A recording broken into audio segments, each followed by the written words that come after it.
closer look at SeaWorld San Diego's newest attraction. The park is replacing the popular Shamu show with a new one called Orca Encounter. It opened to mixed reviews over the weekend, and Kana Whitworth is in San Diego with the details. Good morning, Kana. George, good morning. I'm here at SeaWorld Marina, where officials tell us this new presentation was already in the works when they decided to end their popular orca show 6 months ago. They say they're now using the whales in an educational capacity, but critics warn nothing has really changed. SeaWorld's iconic killer whale show just got a little less splashy. This weekend, the San Diego park debuting a new educational presentation called Orca Encounter to replace what was once one of its biggest attractions, the so-called Shamu show. Orca Encounter includes a film about the animal's behaviors, and while the orcas do breach and splash the audience, tricks are not the focus, and trainers no longer ride or swim with the whales.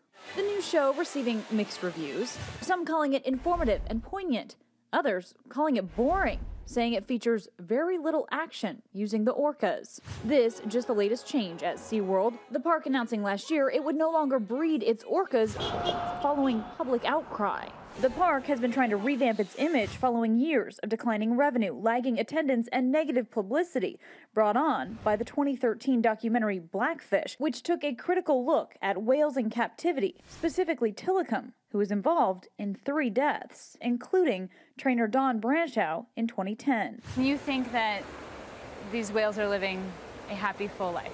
Absolutely. It's so important to educate people about these animals. Otherwise, they're not going to care to want to protect them. That film's director believes SeaWorld has made some progress, but not enough. They're still swimming around in concrete tanks. My overall hope would be that SeaWorld would just kind of embrace the opportunity to truly evolve and to retire these whales into seaside sanctuaries. Now, this educational presentation is part of the biggest exhibition launch in SeaWorld history. They're calling it a pivotal moment and say they plan to use the whales in an educational capacity as long as they have them. George? Okay, Kana, thanks. Let's bring in our friend Jack Hanna, Director Emeritus of the Columbus Zoo, host of Jack Hanna's Into the Wild and Wild Countdown. Jack, good to have you back again. Is this the fix SeaWorld needs? Yes, it's a fix, and it's a beautiful fix. Some of the things I just heard were totally inaccurate. Filmed whales all over the world. SeaWorld will always be a repository of the ocean world and the whales. No one, after 50-something years of research, can ever top that. This new show, George, I saw it last night on the computer, watched it twice, and I'm a very, you know me, you've known me for years, I'm a very hyper person. I was drawn to it. How the whales see, how they smell, how they work together, how they communicate, how they hunt. All there in the actual video you see out there in, quote, their natural habitat. To make statements like were just made is totally inaccurate. The animals have bred very well. The research, you know, George, you can't beat this new thing they've done. You saw it. Obviously, you love it. You heard some of those critics say it was boring. What do you think that this is not offering that people were seeing before? I don't know what more they want. They talked about releasing the whales back in these pens. Look at the results of that, George. A lot of them killed themselves. Not only that, they're in great shape. There's no reason to do that. We have to understand something. You touch the heart to teach the mind. We have to understand what these whales are. No one can see a whale. In case you see a whale, you fall in love with these animals. They're beautiful.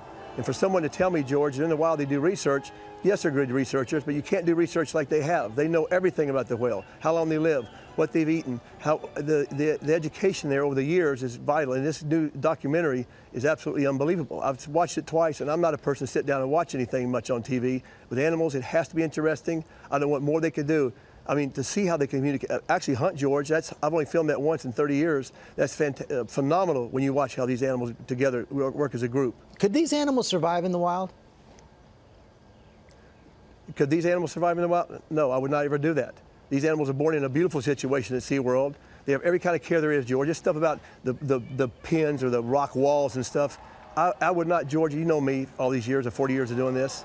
They take care of these animals better than most people throughout the world. They're happy animals, they breed, they eat. There's no more you could ever say than to see a whale. In 1973, I saw the whales, my little girls, they're in their 40s now. To this day, Dad, we'll never forget seeing those whales. And so that's why it's so important what they do. Strong endorsement there from Jack Hanna. Thanks, Jack. And you can see Jack Hanna's Wild Countdown on Saturday mornings on most ABC stations.